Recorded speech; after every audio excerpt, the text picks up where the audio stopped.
এক সময় দেখবেন আমরা যখন নামাজের মধ্যে দাঁড়াই তখন বিভিন্ন চিন্তা মাথায় আসে, বিভিন্ন কথা মনে হয়।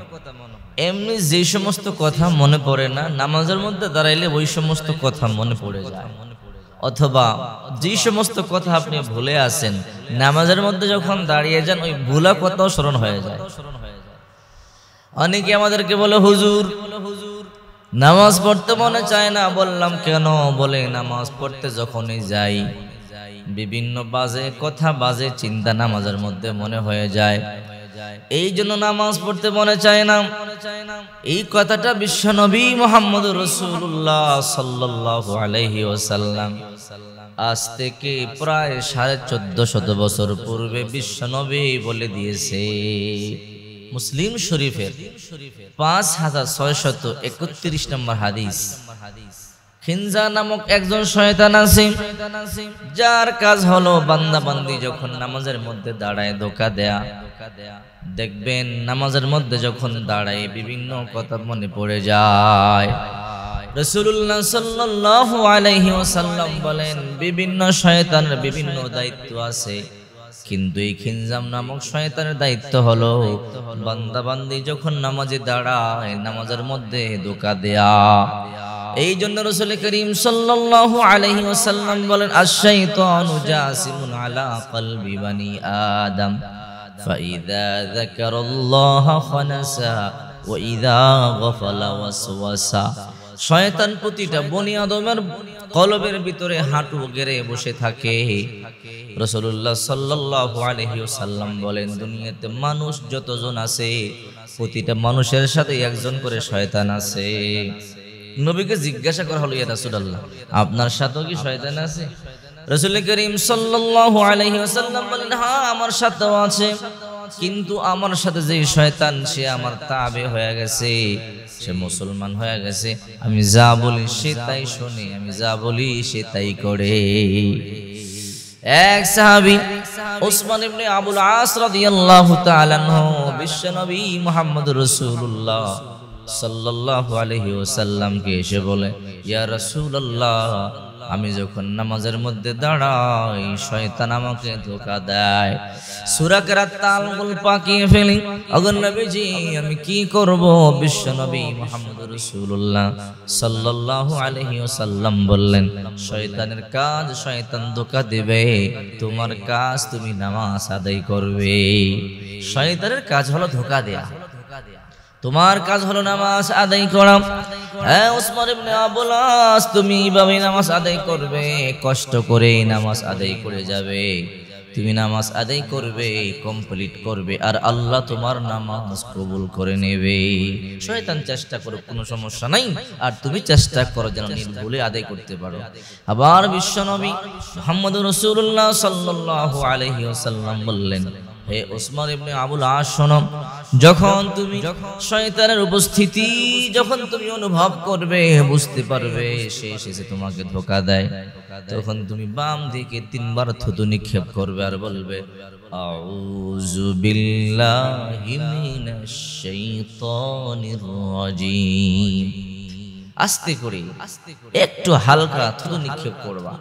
3 বার আউযু বিল্লাহ বলে 3 বার থুতু নিক্ষেপ করবা, শয়তান তোমাকে আর ধোঁকা দিবে না।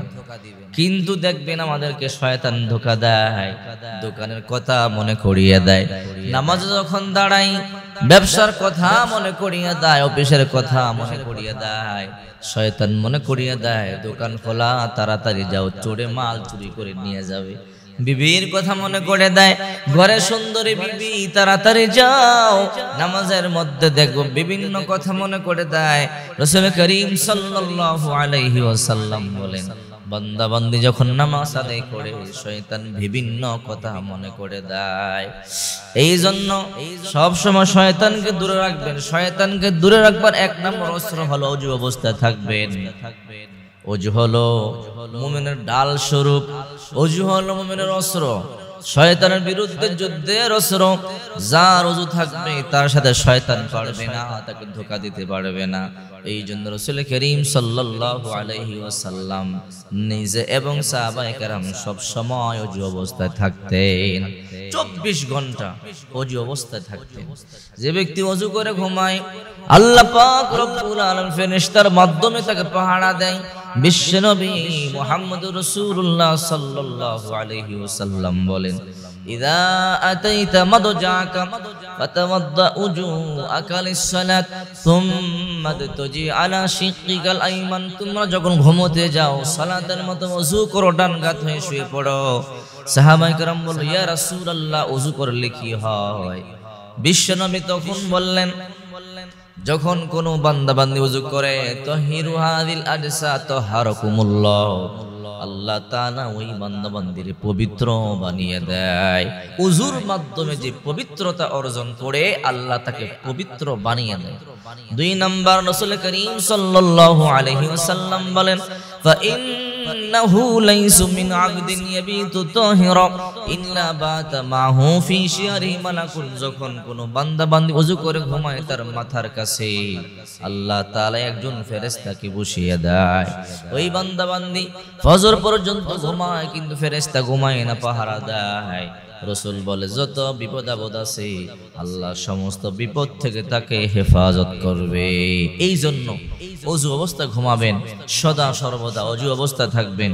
নামাজের মধ্যে শয়তান ধোঁকা দিবেই, তার কাজই হলো ধোঁকা দেয়া। আর আপনার কাজ হলো সঠিকভাবে নামাজ আদায় করা, সূরা কেরাতগুলো মনে রাখা, রাকাতের সংখ্যা মনে রাখা, কোন জায়গায় কি তেলাওয়াত করতে হবে ওইগুলো মনে রাখা। শয়তান যতই ধোঁকা দেয়, আপনি নামাজ শেষ করলে ওই নামাজ আল্লাহ কবুল করে নেবে। নামাজ ছাড়া কোনো উপায় নাই। কিয়ামতের ময়দানে সর্বপ্রথম বান্দা বান্দির নামাজের হিসাব হবে। যার নামাজের হিসাব সঠিক হয়ে যাবে, সমস্ত হিসাব নিকাশ তার সঠিক হয়ে যাবে। যার নামাজের হিসাব কঠিন হয়ে যাবে, তার সমস্ত হিসাব নিকাশ কঠিন হয়ে যাবে। আহারে, সাহাবায়ে কেরাম যুদ্ধের ময়দান, এক সাহাবীকে বিশ্বনবী বললেন, পাহারা দাও। ওই সাহাবী বলল, নবীজি পাহারা দিলে কি হবে? জান্নাতের সুসংবাদ নাও। ওই সাহাবী, সবাই রাতের বেলা ঘুমায়, সাহাবী পাহারা দেয়। হঠাৎ করে শত্রুরা দেখলো এক ব্যক্তি পাহারা দিচ্ছে, নামাজে দাঁড়িয়ে আছে, পিছন দিক থেকে তীর মেরেছে। ওই তীরটা ছিদ্র হয়ে বুক দিয়ে বের হয়ে গেছে। এরপরও সাহাবী নামাজ ছাড়ে নাই, নামাজ কমপ্লিট করেছে। সাহাবী বলে, মরতে পারি কিন্তু নামাজ ছাড়তে পারি না। সাহাবায়ে কেরাম যখন রুকুতে যেতেন, সেজদায় যেতেন, পাখি এসে পিঠের উপরে বসে থাকত। পাখি মনে করতে হয়তো কোনো গাছ হবে, নতুবা কোনো বস্তু হবে। সাহাবায়ে কেরাম এত লম্বা করে সেজদা দিতেন, এত লম্বা করে রুকু দিতেন। আর এখন আমরা মেশিনের ফুরজি গতিতে রুকু দেই, সেজদা দেই। আল্লাহ জানে এই নামাজ আল্লাহর দরবারে কেমন কবুল হয়। এই জন্য আমার রাসূল বিশ্বনবী মুহাম্মদুর রাসূলুল্লাহ সাল্লাল্লাহু আলাইহি ওয়াসাল্লাম বলেন, সাল্লু রাআইতুমুনি কামা ইউসাল্লি। আমাকে তোমরা যেমনি ভাবে নামাজ আদায় করতে দেখো, ঠিক ওই রকম তোমরা নামাজ আদায় করো। ফুরজি গতিতে নামাজ আদায় করলে নামাজ হবে না। এই জন্য নামাজ এমন ভাবে আদায় করতে হবে, ধীরস্থির ভাবে, খুশু খুজুর সাথে, যেন আত্মতৃপ্তি পান। এই নামাজ কবুল হবে। রাসূল বলেন, আমি যেমনি নামাজ আদায় করতে বলেছি, আমাকে যেমনি দেখেছো ওই রকম নামাজ আদায় করো। অনেকে দেখবেন নামাজের মধ্যে এদিক সেদিক তাকায়, ওর নামাজ শেষ হয়ে যাবে। নামাজের মধ্যে দাঁড়াইয়া এরপরে এমন কিছু কার্যক্রম করে যা বোঝা যায় নামাজের মধ্যে নাই, তাহলে তার নামাজ বাতিল হয়ে যাবে। নামাজ আদায় করতে হবে রাসূলের মতো ধীরস্থির ভাবে, সিজদা দিতে হবে। এই জন্য বলতেছিলাম, নামাজ শ্রেষ্ঠ ইবাদত। সর্বপ্রথম নামাজ, ইসলাম কবুল করবার সাথে সাথে সর্বপ্রথম নামাজ। এই নামাজ যার সঠিক হবে, তার হিসাব নিকাশ সহজ হবে। এই জন্য যখন নামাজের মধ্যে দাঁড়াবেন, শয়তান ধোঁকা দিবেই, কিন্তু টেনশন নাই, শয়তানের অপেক্ষা করে আপনি নামাজ পড়বেন, দেখবেন আল্লাহ নামাজ কবুল করে নিবে। যদি আপনি ওযু অবস্থায় থাকেন আর নামাজকে ভালোবাসেন, এক নামাজ আদায় করবার পরে আরেক নামাজ আদায় করবার জন্য রেডি হয়ে থাকেন, আল্লাহ তাআলা আপনাকে নামাজের প্রতি মনোযোগী বানিয়ে দিবে। আপনি নামাজের প্রতি মনোযোগী হতে পারবেন, আর ওই ঈমান আর ওই চিন্তা নিয়ে নামাজ আদায় করলে নামাজ আল্লাহ কবুল